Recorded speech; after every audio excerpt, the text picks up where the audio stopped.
Relgiri mamadu sabat magal kanambu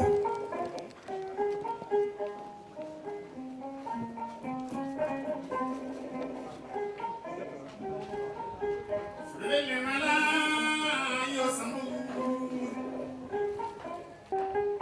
Saba mamudu demba jeyna makala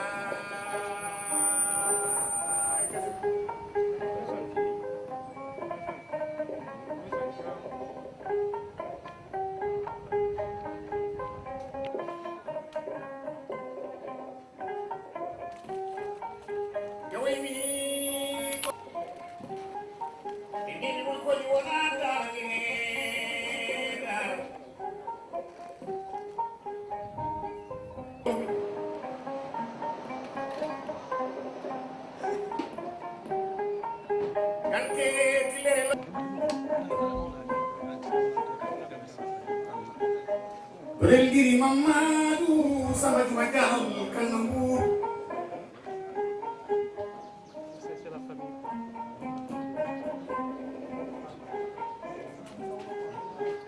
Lele mala yo sambu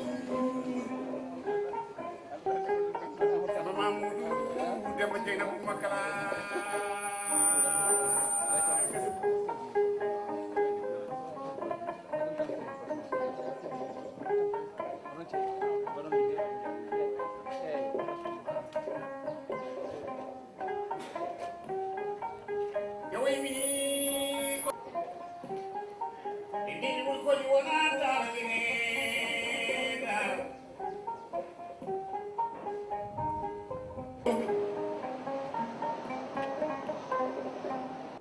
Et quand Yuri m'a demandé de faire la préface, j'étais tellement enthousiasmé par le produit que j'ai failli faire un texte aussi long que son livre.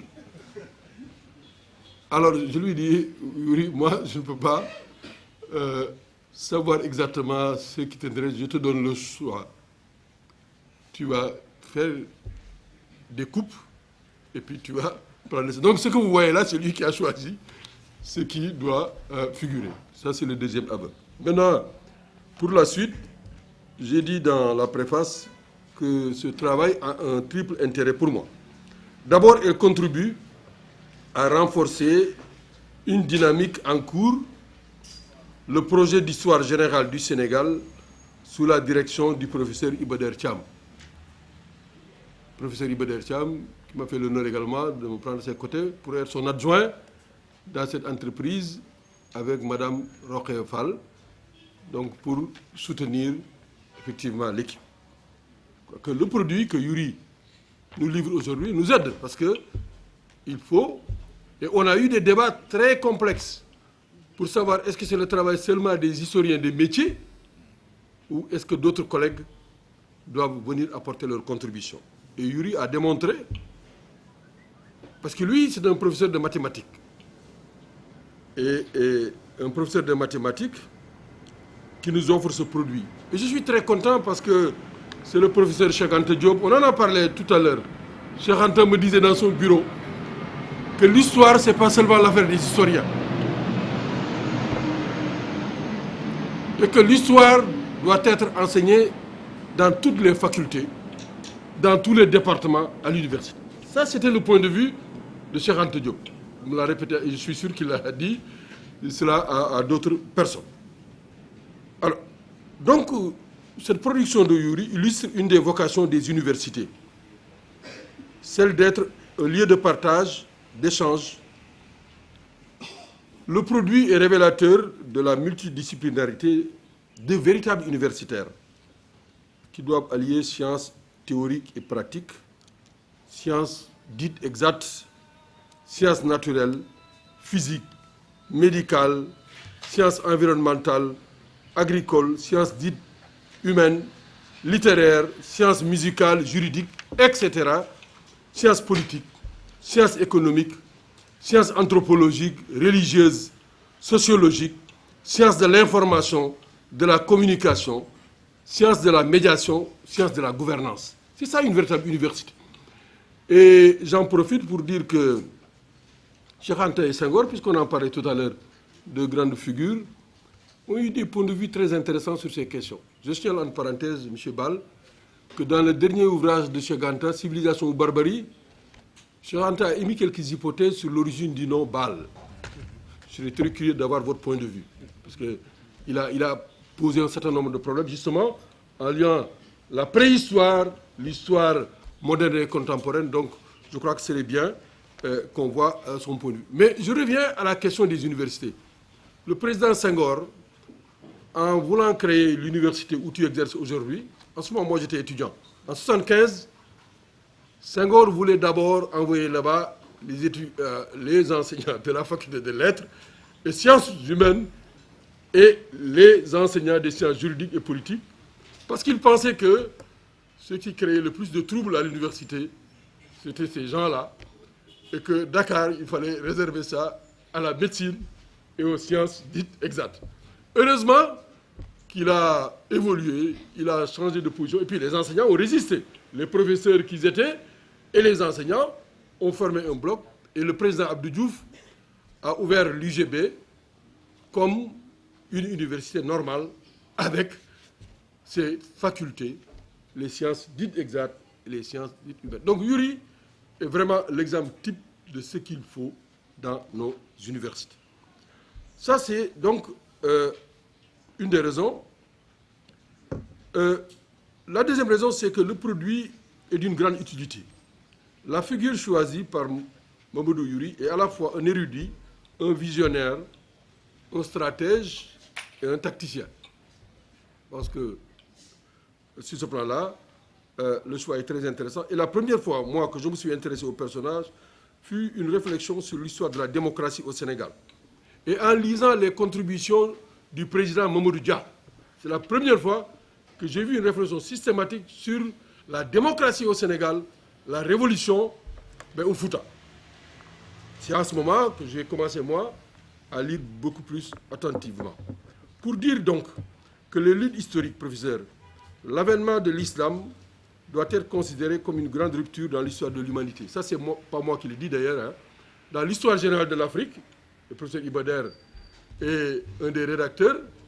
Quand il fallait faire les 8 volumes, comment séparer l'Antiquité des autres périodes, là où il y a consensus entre Européens, Africains, Chinois, je crois, Japonais, tout le monde, c'est que l'éruption islamique constitue une rupture dans l'histoire de l'humanité. Il peut y avoir des divergences sur les autres périodes, mais qu'est-ce qui fait la différence entre les anciens temps et les nouveaux temps? Je crois que dans le projet d'histoire générale, on a accepté que l'éruption islamique est un fait majeur. Donc les défis qui sont la paix, les libertés des commerces, l'avènement des pouvoirs légitimes ou non, la préservation, la protection de l'environnement, l'articulation de la foi et des progrès scientifiques sont à analyser dans les sociétés musulmanes. Je ne vais pas développer, sauf si dans le débat, on revient là-dessus. Mais j'ai signalé, dans le papier que j'avais donné à Yuri, 2 repères importants. Le premier repère, c'est à partir même du Coran. La sourate 108, Al-Kawthar, l'abondance pose des questions extrêmement importantes sur la question de l'abondance et comment gérer. Donc, ce n'est pas la peine d'insister là-dessus, on aura l'occasion d'y revenir. Et le deuxième texte que j'avais donc donné à Yuri, c'était également l'imam Ali, la voie de l'excellence, la question de la bonne gouvernance. Qu'est-ce qu'un musulman peut considérer comme étant de la bonne gouvernance? Ça, il y a des textes. Je crois que si le débat le permet, on pourra y revenir longuement. De toute façon, j'avais une question. Continuons d'être agités au Sénégal. Les écrits du président Dia sont à ce niveau très illustratifs. Je crois que le doyen Cheikh Touré, à l'époque aussi, avait beaucoup écrit. Je me rappelle, hein, même si Sidi Lamine, aujourd'hui, ne développe plus ses thèses, en tout cas ouvertement, mais à l'époque, dans les années 80, je me rappelle les débats très complexes qu'on avait avec Sidi, au CESTI, en face des étudiants, pour savoir qu'est-ce que c'est que l'État islamique et comment il faut avancer. Mais je vois que ces questions vont revenir de toutes les façons, de temps en temps. Et j'affirme, pour conclure, que mon point de vue, c'est que le succès ou l'échec des acteurs musulmans ou non musulmans, du reste, en politique, dépend surtout de la formulation des alternatives qu'ils proposent et de leur adéquation aux préoccupations des populations. Je vous remercie.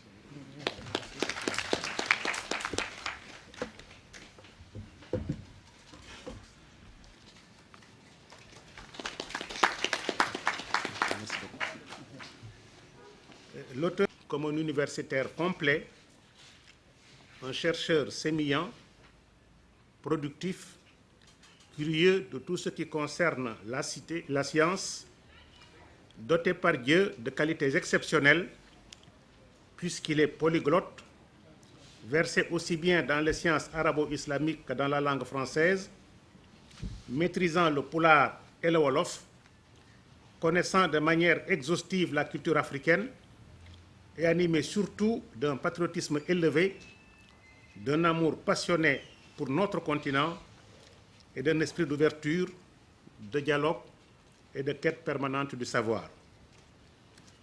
Homme de synthèse, Mamadou Wuri Sall incarne par ailleurs la modernité en sa qualité de chercheur enseignant en modélisation mathématique, système informatique et application informatique, ce qui signifie qu'il est à la fois un spécialiste des sciences humaines et des sciences exactes.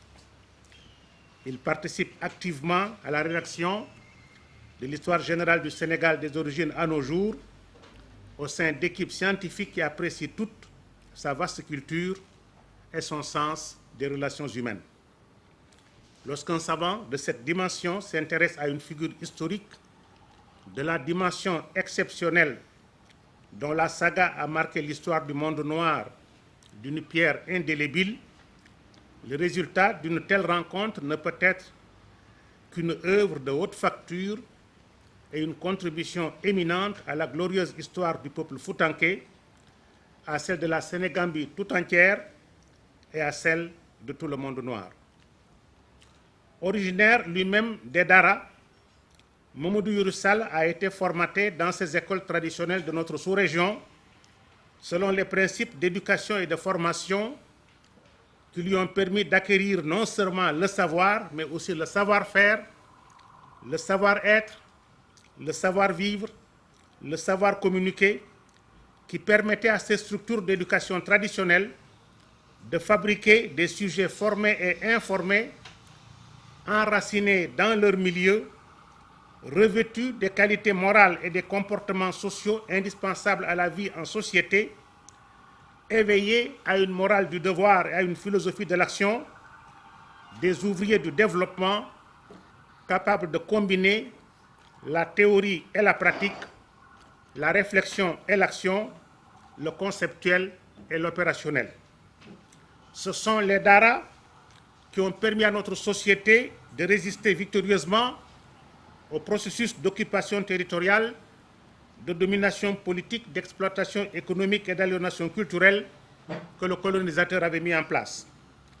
Lorsque le processus de la conquête a été amorcé, Faidherbe de 1855 avait défini la doctrine française contre les porte-drapeaux de l'enseignement arabo-islamique de la manière suivante. Les nouveaux ennemis que nous allions avoir à combattre sont les plus redoutables de tous. Les guerres de religion sont impitoyables et le fanatisme inspire un courage qui ne recule devant rien, puisque pour ceux qui en sont animés, la mort elle-même est regardée comme un bien. Fin de citation. Lui faisant écho, Gladstone avait, dès la fin du XIXe siècle, averti le monde occidental, je le cite, « Aussi longtemps qu'ils obéiront au Saint-Coran, ils nous résisteront. Nous devons donc les en détourner. » Fin de citation.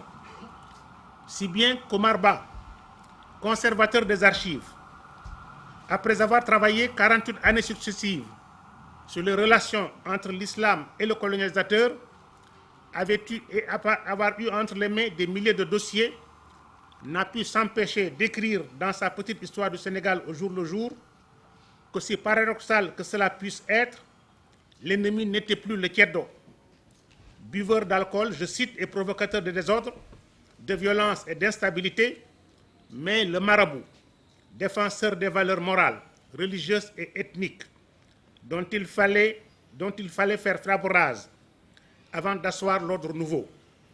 Aussi, dès que l'un d'eux était pris, il était exécuté et brûlé devant ses talibés. Rares ont été les marabouts qui, après avoir été arrêtés, ont eu la chance d'être déportés à Grand Bassam, en Guyane ou à Madagascar. Voilà pourquoi, entre 1865 et 1860, les colonisateurs français avaient posé une série impressionnante d'actes majeurs visant tous à provoquer la faillite de l'enseignement arabo-islamique et l'extinction systématique des daras. Ces actes furent datés de 1855, 22 juin 1857, 1er octobre 1857, 1870, 1872, 1887, 1893, 1903, 1895, 1902, 1906, 1914, 1923, 1924, 1925, 1927, 1928, 1960. Ces textes prescrivaient que tous les enfants âgés de 12 ans devaient obligatoirement fréquenter l'école française, que le nombre de marabouts tout couleurs ayant droit à une coutume devait être réduit de moitié, de 40 à 23, qu'aucune école coranique ne devait recevoir plus de 250 élèves, que l'ouverture d'une école coranique était conditionnée par l'obtention d'une autorisation préalable, que l'importation des livres du Saint-Coran imprimés était interdite. Ce fut le cas jusqu'en 1885. Qu'un bureau politique serait créé pour censurer tous les ouvrages commandés par des marabouts, des mécènes ou des libraires provenant des pays arabes au nom de la lutte contre le panislamisme. Que les arabisants qui ne savaient ni lire ni écrire le français devaient être déclarés illettrés. Que chaque école coranique devait avoir un registre en français, dont le double devait être envoyé au directeur de l'intérim chaque trimestre. Que le candidat à l'ouverture d'une école coranique devait subir un examen en langue arabe sur la base de critères définis par l'occupant. Que l'ouverture d'une école coranique ne pouvait plus être décidée que par le gouverneur et par personne d'autre. Que les écoles coraniques devaient recevoir des inspecteurs envoyés par les Français pour les évaluer. Qu'il serait créé une médersa selon le modèle algérien pour former des arabisants soumis aux colonisateurs. Qu'au même moment, le système colonial devait créer un corps d'interprètes arabisants pour contrôler les daras. Ce fut le cas de Mokhtar Ould Khatari, 1924-1927, Ayoub Mansour, 1923-1925, Touradi Kamara, 1928. Des officiers français et des fonctionnaires d'autorité étaient en plus initiés à l'islam pour le bien connaître afin de le mieux combattre. C'était le cas du lieutenant Montezer, du capitaine Carder, qui sera d'ailleurs nommé commissaire au pèlerinage en 1952, de la mission Mangin au Nigeria en 1952, de la mission Nakash sur le pèlerinage de Fès, de Paul Marty, auteur d'études sur l'islam sénégalais. La construction des mosquées était assortie de conditions draconiennes. Pas de quête, pas de subvention, pas de dons. La construction de mausolées devait également être réglementée pour qu'il n'existe pas de lieu de mémoire susceptible de galvaniser les esprits et de fortifier les consciences. Le pèlerinage à la Mecque était soumis à une réglementation difficile à surmonter. Tout candidat devait verser une caution avant d'être autorisé à partir. Les pèlerins étaient surveillés sur place par des agents stipendiés chargés de rendre compte de tous leurs propos, faits, gestes et contacts. Aucun converti du christianisme à l'islam ne pouvait participer au pèlerinage à la Mecque. Aucun musulman ne pouvait devenir citoyen français s'il ne renonçait à sa religion. Que dans l'école du père Lieberman, les élèves musulmans étaient obligés de changer de prénom en prenant un prénom chrétien. Les musulmans et l'islam étaient exclus du champ culturel défini par l'Occident. Ils étaient diabolisés à travers les concepts de Maure, de Sarrazin, d'infidèles, de Mohammédans, la légende de la chanson de Roland, la geste de Charles Martel à Poitiers étaient fabriqués de toutes pièces en falsifiant l'histoire répandue et enseignée dans les écoles. Au même moment, des savants musulmans comme l'imam Abou Bakr, Omar Ben Khattab, Ousmane, Ali, Ash-Shafi, Ahmed ibn Hanbal, Imam Malik, Bukhariyu, Muslim, At-Tirmizi, Al-Ghazali, Khali Amar Fall, Mam Maram Mbacké, Thierno Souleymane Baal, l'imam Abdou Khadir Kane, Alpha Mayoro Wele, El Hadj Omar Foutiyou Tall, El Hadj Malick Sy, Cheikh Ahmadou Bamba, Cheikh Bou Kounta, El Hadj Abdoulaye Niass, Cheikh Abbas Sall, Cheikh Moussa Camara, Serigne Mbacké Bousso, Thierno Ahmad Dème de Sokone étaient exclus des programmes d'enseignement. Des spécialistes du droit comme Al-Khadir, Mohamed Iqbal étaient ignorés des apprenants. Il en était de même des spécialistes du droit foncier comme Youssef Yacoub, de l'ONI Romanchi comme Ibn Sin, de l'histoire avec Ibn Ishaq, Ibn Hisham Tabari, de la médecine avec Ibn Sina, de la chimie avec Razi, des mathématiques avec Al-Khawarizmi, Omar Khayyam, de la sociologie avec Ibn Khaldoun. Les sujets formés dans les écoles arabo-islamiques sont presque exclus des fonctions d'autorité dans l'administration, la police, la gendarmerie, les douanes. Le professeur Mamadou Ndiaye a écrit « Ce n'est pas seulement l'arabe en tant